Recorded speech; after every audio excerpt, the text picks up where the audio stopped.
A range of topics were discussed during the 25th PNG Australia Ministerial Forum. Trade, investment, security, people-to-people link were among the topics of discussion. Of course, we continue to cover a range of topics. First and foremost is the trading, economic and investment relationship as the partnership continues to evolve, and the aid or development program becomes a smaller and smaller part of the Papua New Guinean budget as the PNG economy grows. But a range of other issues as well, and joint issues in relation to Torres Strait and border surveillance and people smuggling and cyber crime, and right down to health issues like TB, and of course the 2017 election that is coming up. Both countries came prepared to push their agendas to find a mutual understanding. The current aid arrangement between Australia and PNG featured prominently as well. Papua New Guinea's position was more inclined towards its development agendas. These development agendas, which for years have been supported through the Australian aid program, but Papua New Guinea now wants a new approach, a move away from the current aid arrangement towards a budgetary approach by 2020.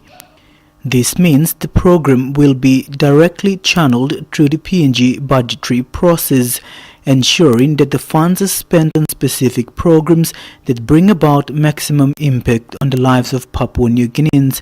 Minister for National Planning and Monitoring Charles Abel explained why this move was necessary. Everything I've spoken of, more visibility, thickening the programs, outcome focused, working through the Papua New Guinea government system, respecting Papua New Guinea's sovereignty, mutual respect and equality. It's trending towards that direction. So it is not a knee-jerk reaction. It's the last 3 or 4 MINFORs, I've spoken consistently about these matters, and the ones I've spoken of, and the medium-term development plans, the Planning Act, the Service Delivery Framework, and the Development Cooperation Policy. There's a clear consistency there if one examines those documents. He says the aid program has had many successful outcomes, and the move will complement existing programs rather than create a parallel system. Given the level of investment by Australia, that is $500 million through aid annually, there will certainly be concerns about transparency and accountability. However, Mr. Abel says one of the mechanisms is to create certainty and assurance for the Australian government and its people. Australia's Foreign Affairs Minister Julie Bishop says this was a move discussed within the PNG government circles.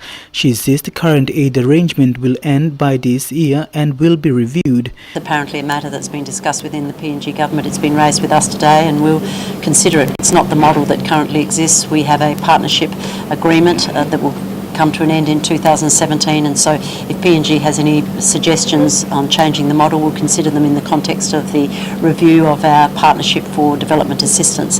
What we're pleased about is that our priorities and interests align more closely with PNG's priorities and interests, and that's what we've been working towards ever since I've been the Foreign Minister, working closely with Minister Parto to ensure that the interests of the PNG people and the interests of the Australian people align when it comes to what is a significant development budget. Indeed, Australia invests over $500 million a year in development assistance in PNG, and we want to ensure that it's transparent, that it's value for money, and that it provides the kind of outcomes that will see economic development and prosperity here in PNG. And plus, of course, we must be answerable to the Australian taxpayer.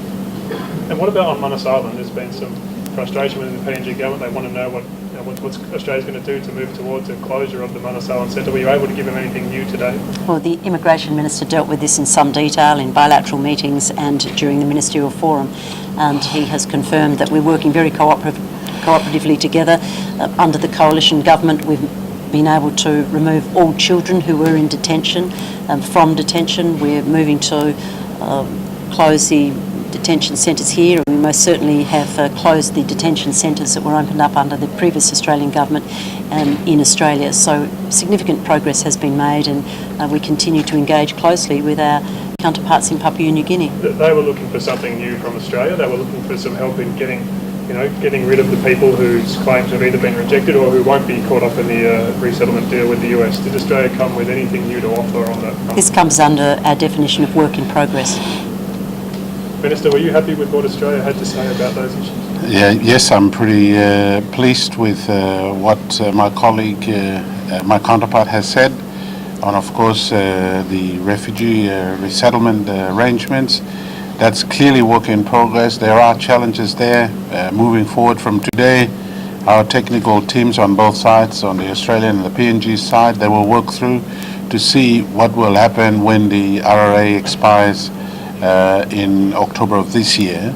So all the issues are clearly spelled out. We have deep understanding in terms of what we need to do, and those live issues will be handled with a clear understanding so that there's no violation or inconsistent conduct in respect of any of our commitments to the UN systems and so on. And of course, budgetary support is it's an issue that's been raised for the first time. Today we'll work through them. Our technical people have been tasked on both sides, and that is again work in progress. And I'm pleased that Australia has understanding with so many of the other issues. So it will be rolled out in its proper context, and obviously by the end of 2017, either we'll have a new framework or some other deal in the overall partnership and the long-term bonds of friendship that the two countries share together. Thank you, my friend. Okay. Thanks, Ray. Now Okay. we're heading off to... Thank you. We're both heading too late now. Thank you. Minister Abel wants to see that Papua New Guineans are empowered through this relationship. He says Papua New Guineans must not be left behind in any development process.